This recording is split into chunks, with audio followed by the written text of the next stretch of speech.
اللہ وبرکاتہ میری چھوٹی بہن نفیسہ۔ وعلیکم السلام ورحمۃ اللہ وبرکاتہ بڑی بہن نرگس۔ میری بہن نفیسہ کیا بات ہے، آج تو آپ بہت پریشان نظر آ رہی ہے، آخر بات کیا ہے؟ کیا بتاؤں، بیٹی کے شادی کے بعد سے پریشانیاں بڑھتی ہی جا رہی ہے۔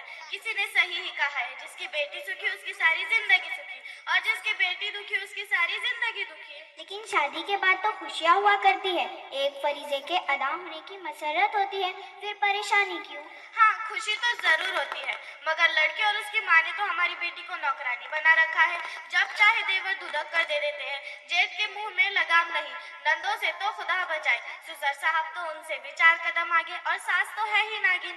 اتنا سارا جہیز دیا، اس پر بھی ناشکری کرتے رہتے ہیں، اور بلا وجہ لڑکی کی شکل و صورت کو کوستے رہتے ہیں۔ حالانکہ میری بیٹی 100 میں 1 ہے، قصیدہ کاری اور سلائی میں مہارت ہے، لذیذ کھانا بنانے میں پہلا نمبر، روزے نماز کی پابند و فرما بردار، مگر وہ لوگ تو میری بیٹی کو کچھ سمجھتے ہی نہیں، نوکرانی کے سوا بات ہی نہیں کرتے۔ یہ کہاں کا انصاف ہے؟ بہن، میں تو کہتی ہوں کہ خدا بیٹی دے تو رشتہ بھی اچھا دے، ورنہ اس سے اچھا تو بے اولادی رہنا ہے۔ خدا تعالیٰ تمہاری پریشانیوں کو دور فرمائے، تمہاری بیٹی کو سکون اور آرام کی زندگی ملے، سسرال میں اس کی عزت بڑھ جائے۔ آمین ثم آمین۔ خدا تعالیٰ تمہاری زبان قبول فرمائے اور میری لاڈلی بیٹی کے دن بدل جائے۔ بہن، میں نے سنا ہے کہ تمہارے گھر میں بھی بڑی خوبصورت اور اچھی بہو آئی ہے، بڑی سلیقہ مند و فرما بردار ہے، گھریلو کام بڑی فکر سے کرتی ہے، ساز و سامان بہت سارا لائی ہے، تمہارے گھر کو تو روشن کر دیا ہے، جہیز بہت سارا لائی ہے، تم تو بڑی قسمت والی ہو۔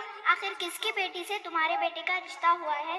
ارے نرگس آپا، آپ کو کسی نے غلط اور جھوٹی خبر دے دی ہے۔ بہو کیا میرے گھر کے لیے عذاب ہے، بڑی چڑیل اور بدتمیز ہے، سلیقہ اور تہذیب کی تو اسے ہوا بھی نہیں لگی، میرے جنت جیسے گھر کو اس نے عذاب کھانا بنا دیا۔ میرا لڑکا تو لاکھوں میں 1 ہے، اس بےہودہ لڑکی سے پڑا تھا واسطہ اور جوڑ دیا میرے بھائی نے اس سے رشتہ۔ کھانا بنانا تو وہ بالکل ہی نہیں جانتی، بات کرنے کی تو اسے تمیز ہی نہیں، جہیز وغیرہ بھی کچھ نہیں لائی، شکل اور صورت میں تو کچھ بھی کشش نہیں، اس کے باوجود ایسا ٹھاٹ ہے کہ ناک میں مکھی بھی نہیں بیٹھنے دیتی۔ لیکن میں بھی بہت خراب ہوں، سیدھی کر دیتی ہوں، میں بھی ناک میں دم رکھتی ہوں، وہ بھی یاد رکھیے۔ میری بہن نفیسہ، تم بھی عجیب عورت ہو، جب تم دوسروں کی لڑکی کو پریشان کرتی ہو، اس کے ناک میں دم کرتی ہو، اس کا جینا حرام کرتی ہو، اس کا دوبر حرام کرتی ہو، جہیز ہونے کا گلہ اور شکاف کرتی ہو، تو ظاہر سی بات ہے جب تم دوسروں کی بیٹی کو سکھ نہیں دیتی تو تمہاری بیٹی کو کیسے سکھ اور چین ملے گا؟